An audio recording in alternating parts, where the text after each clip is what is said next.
ओम शांति। आज 14 जून 2025 की प्रातः मुरली। ओम शांति। बाप दादा मधुबन।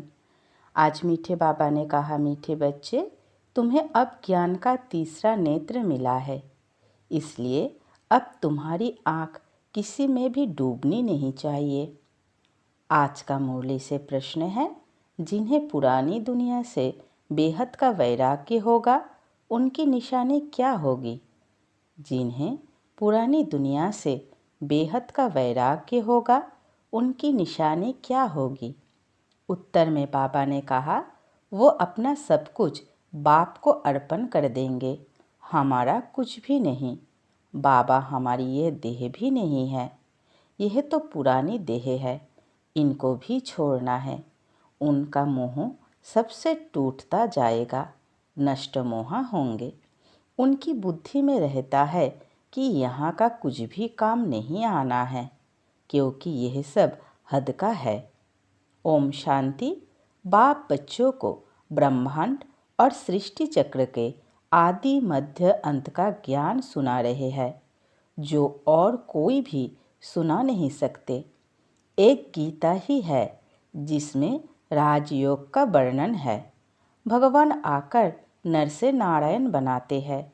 यह सिवाय गीता के और कोई शास्त्र में नहीं है। यह भी बाप ने बतलाया है। कहते हैं, मैंने तुमको राजयोग सिखाया था, यह समझाया था कि यह ज्ञान कोई परंपरा नहीं चलता है। बाप आकर एक धर्म की स्थापना करते हैं, बाकी और सब धर्म विनाश हो जाते हैं। कोई भी शास्त्र आदि परंपरा नहीं चलते, और जो धर्म स्थापन करने आते हैं उस समय कोई विनाश नहीं होता है, तो सब खलास हो जाए। भक्ति मार्ग के शास्त्र पढ़ते ही आते हैं। इनका यानी ब्राह्मण धर्म का भल शास्त्र है गीता, परंतु वह भी भक्ति मार्ग में ही बनाते हैं, क्योंकि सतयुग में तो कोई शास्त्र रहता ही नहीं और धर्मों के समय विनाश तो होता ही नहीं। पुरानी दुनिया खत्म होती नहीं, जो फिर नई हो वही चलती आती है। अभी तुम बच्चे समझते हो यह पुरानी दुनिया खत्म होनी है। हमको बाबा पढ़ा रहे हैं। गायन भी एक गीता का ही है। गीता जयंती भी मनाते हैं, वेद जयंती तो है नहीं। भगवान एक है तो एक की ही जयंती मनानी चाहिए। बाकी है रचना, उनसे कुछ मिल नहीं सकता।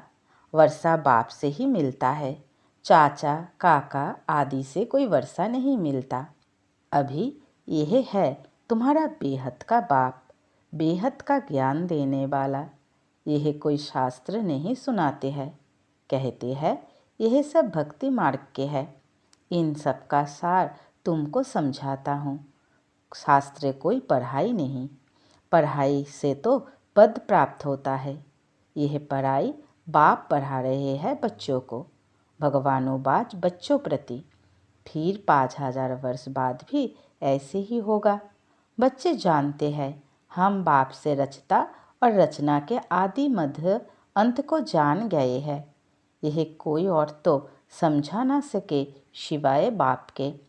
इस मुख कमल से सुनाते हैं। यह भगवान का लोन लिया हुआ मुख है ना, जिसको गौमुख भी कहते हैं। बड़ी माता है ना, इनके मुख से ज्ञान के वारसंस निकलते हैं, ना कि जल आदि। भक्ति मार्ग में फिर गौमुख से जल दिखा दिया है। अभी तुम बच्चे समझते हो भक्ति मार्ग में क्या क्या करते हैं। कितना दूर गौमुख आदि पर जाते हैं पानी पीने। अभी तुम मनुष्य से देवता बन रहे हो, यह तो जानते हो। बाप कल्प कल्प आकर मनुष्य से देवता बनाने के लिए पढ़ाते हैं। देखते हो कैसे पढ़ा रहे हैं। तुम सबको यह बतलाते हो भगवान हमें पढ़ा रहे हैं। कहते हैं माम एकम याद करो तो तुम्हारे विकर्म विनाश हो जाए। तुम जानते हो सतयुग में थोड़े मनुष्य होते हैं, कलयुग में कितने ढेर मनुष्य है। बाप आकर के आदि सनातन देवी देवता धर्म की स्थापना कर रहे हैं। हम मनुष्य से देवता बन रहे हैं। मनुष्य से देवता बनने वाले बच्चों में दैवी गुण दिखाई देंगे। उनमें क्रोध का अंश भी नहीं होगा।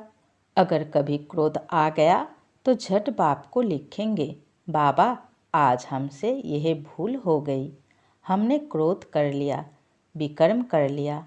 बाप से तुम्हारा कितना कनेक्शन है, बाबा क्षमा करना। बाप कहेंगे क्षमा आदि होती नहीं, बाकी आगे के लिए ऐसी भूल नहीं करना। टीचर कोई क्षमा नहीं करते हैं, रजिस्टर दिखाते हैं तुम्हारे मैनर्स अच्छे नहीं हैं। बेहद का बाप भी कहते हैं तुम अपने मैनर्स देख रहे हो, रोज़ अपना पोता मेल देखो, किसी को दुख तो नहीं दिया, किसी को तंग तो नहीं किया। दैवी गुण धारण करने में टाइम तो लगता है ना। देह अभिमान बड़ा ही मुश्किल से टूटता है। जब अपने को ही देही समझे तब बाप में भी लब जाए, नहीं तो देह के कर्म बंधन में ही बुद्धि लटकी रहती है। बाप कहते हैं तुमको शरीर निर्वाह अर्थ कर्म भी करना है, उनसे टाइम निकल सकते हो। भक्ति के लिए भी टाइम निकलते हैं ना। मीरा श्री कृष्ण की ही याद में रहती थी ना, पुनर्जन्म तो यहाँ ही लेती गई।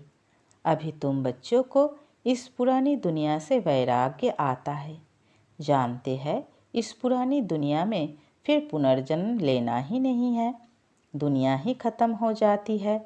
यह सब बातें तुम्हारी बुद्धि में हैं। जैसे बाबा में ज्ञान है वैसे बच्चों में भी है। यह सृष्टि का चक्र और कोई की बुद्धि में नहीं है, तुम्हारे में भी नंबरवार है। जिनकी बुद्धि में यह रहता है ऊंचते ऊंच पतित पावन बाप है, वह हमको पढ़ाते हैं। यह भी तुम ही जानते हो, तुम्हारी बुद्धि में सारा 84 का चक्र है। स्मृति रहती है अभी इस नरक में यह अंतिम जन्म है, इसको कहा जाता है रौरव नरक।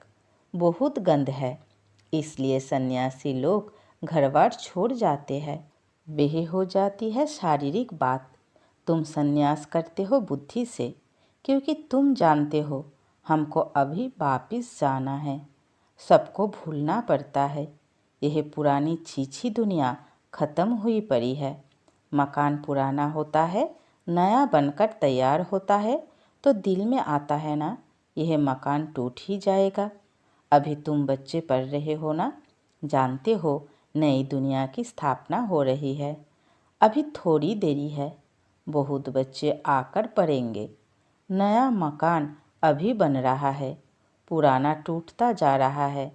बाकी थोड़े दिन हैं। तुम्हारी बुद्धि में यह बेहद की बातें हैं। अब हमारी इस पुरानी दुनिया से दिल नहीं लगती है। यह कुछ भी आखिर काम में नहीं आना है। हम यहाँ से जाना चाहते हैं। बाप भी कहते हैं पुरानी दुनिया से दिल नहीं लगानी है। मुझ बाप को और घर को याद करो तो विकर्म विनाश हो, नहीं तो बहुत साजाए खाएंगे, पद भी भ्रष्ट हो जाएगा। आत्मा को फूरना लगा हुआ है, हमने 84 जन्म भोगे हैं। अब बाप को याद करना है तब विकर्म विनाश होंगे। बाप की मत पर चलना है तब ही श्रेष्ठ जीवन बनेगी। बाप है ऊंचते ऊंच, यह भी तुम ही जानते हो। बाप अच्छी रीति स्मृति दिलाते हैं।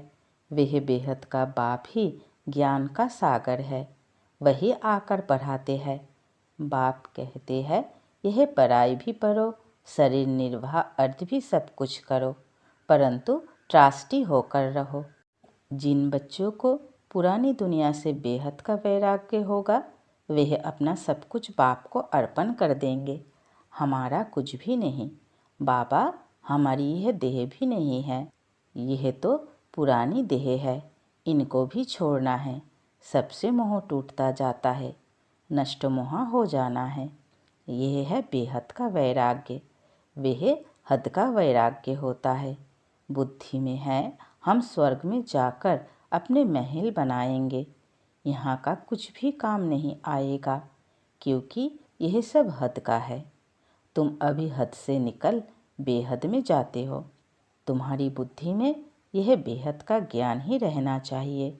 अभी और कोई में भी आँख नहीं डूबती है। अब तो अपने घर जाना है। कल्प कल्प पाप आकर हमको पढ़ाए फिर साथ ले जाते हैं। तुम्हारे लिए यह कोई नई पढ़ाई नहीं है। तुम जानते हो कल्प कल्प हम पढ़ते हैं। तुम्हारे में भी नंबरवार है। सारी दुनिया में कितने ढेर मनुष्य है, परंतु तुम थोड़े ही जानते हो। आहिस्ते आहिस्ते यह ब्राह्मणों का झाड़ वृद्धि को पाता रहता है। ड्रामा प्लान अनुसार स्थापना होनी ही है। बच्चे जानते हैं हमारी रूहानी गवर्नमेंट है। हम दिव्य दृष्टि से नई दुनिया को देखते हैं। वहाँ ही जाना है।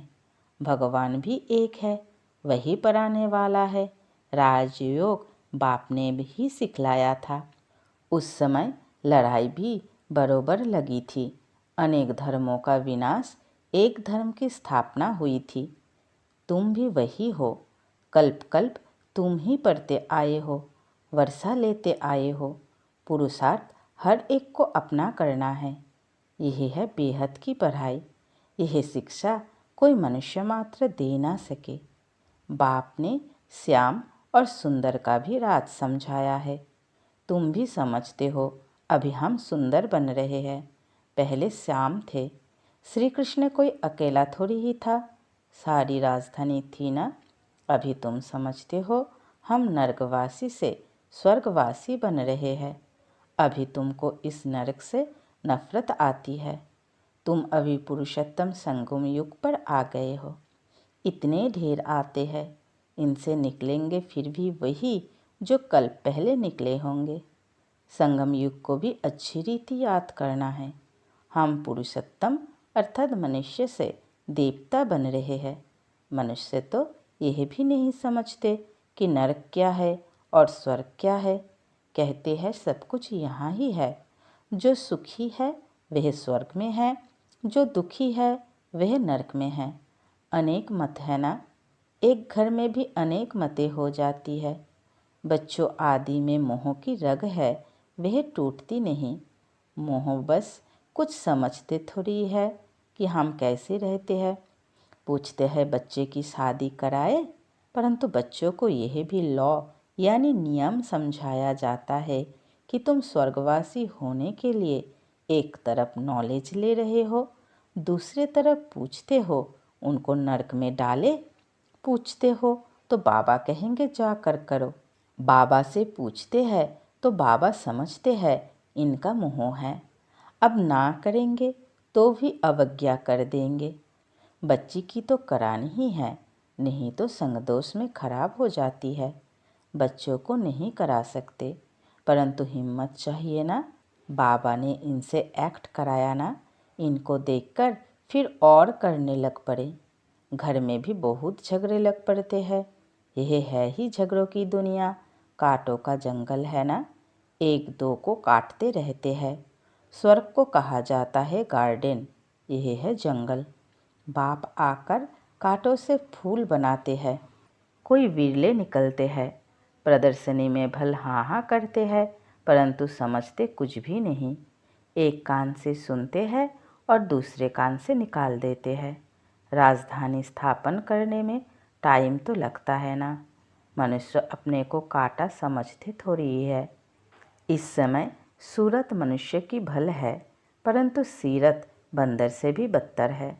परंतु अपने को ऐसा समझते नहीं है, तो बाप कहते हैं अपनी रचना को समझाना है। अगर नहीं समझते हैं तो फिर भगा देना चाहिए, परंतु वह ताकत चाहिए ना। मोह का कीड़ा ऐसा लगा रहता है जो निकल ना सके। यहाँ तो नष्ट मोहा बनना है। मेरा तो एक दूसरा ना कोई। अब बाप आया है लेने के लिए, पावन बनना है, नहीं तो बहुत सजा खाएंगे, पद भी भ्रष्ट हो जाएगा। अब अपने को सतो प्रधान बनाने का ही फुर्ना लगा हुआ है। शिव के मंदिर में जाकर तुम समझा सकते हो, भगवान ने भारत को स्वर्ग का मालिक बनाया था, अब वह फिर से बना रहे हैं। कहते हैं सिर्फ माँ कम याद करो। अच्छा, मीठे मीठे सिकिलधे बच्चों प्रति माता पिता बाप दादा का याद प्यार और गुड मॉर्निंग। रूहानी बाप की रूहानी बच्चों को नमस्ते। हम सब रूहानी बच्चों की रूहानी माता पिता बाप दादा को याद प्यार गुड मॉर्निंग और नमस्ते नमस्ते नमस्ते। शुक्रिया मीठे प्यारे बाबा, शुक्रिया।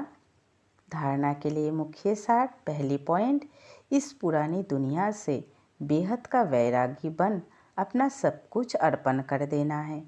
हमारा कुछ भी नहीं, यह देह भी हमारी नहीं, इनसे मोह तोड़ नष्ट मोहा बनना है। दूसरी पॉइंट, कभी भी ऐसी कोई भूल नहीं करनी है जो रजिस्टर पर दाग लग जाए। सर्वदैवी गुण धारण करने हैं, अंदर क्रोध का जरा भी अंश ना हो। वरदान, बाबा हमें वरदान दे रहे हैं, कहना, सोचना और करना, इन तीनों को समान बनाने वाले ज्ञानी तो आत्मा भवो। कहना, सोचना और करना, इन तीनों को समान बनाने वाले ज्ञानी तो आत्मा भवो। विस्तार में बाबा ने कहा, अभी वानप्रस्थ अवस्था में जाने का समय समीप आ रहा है, इसलिए कमजोरियों के मेरेपन को व व्यर्थ के खेल को समाप्त कर कहना, सोचना और करना समान बनाओ, तब कहेंगे ज्ञान स्वरूप। जो ऐसे ज्ञान स्वरूप ज्ञानी तो आत्माएं हैं, उनका हर कर्म, संस्कार, गुण और कर्तव्य समर्थ बाप के समान होगा। वे कभी व्यर्थ के विचित्र खेल नहीं खेल सकते, सदा परमात्म मिलन के खेल में बिजी रहेंगे। एक बाप से मिलन मनाएंगे और औरों को बाप समान बनाएंगे। आज का स्लोगन, सेवाओं का उमंग छोटी छोटी बीमारियों को मार्च कर देता है। सेवाओं का उमंग छोटी छोटी बीमारियों को मार्च कर देता है। आज का अव्यक्त इशारे, आत्मिक स्थिति में रहने का अभ्यास करो, अंतर्मुखी बनो। अंतर्मुखी अर्थात मुख और मन का मौन रखने वाला। मुख का मौन तो दुनिया में भी रखते हैं, लेकिन यहाँ व्यर्थ संकल्प से मन का मौन होना चाहिए। जैसे ट्रैफिक कंट्रोल करते हो तो व्यर्थ की ट्रैफिक को कंट्रोल करते हो, वैसे बीच बीच में एक दिन मन के व्यर्थ का ट्रैफिक कंट्रोल करो। अच्छा, ओम शांति।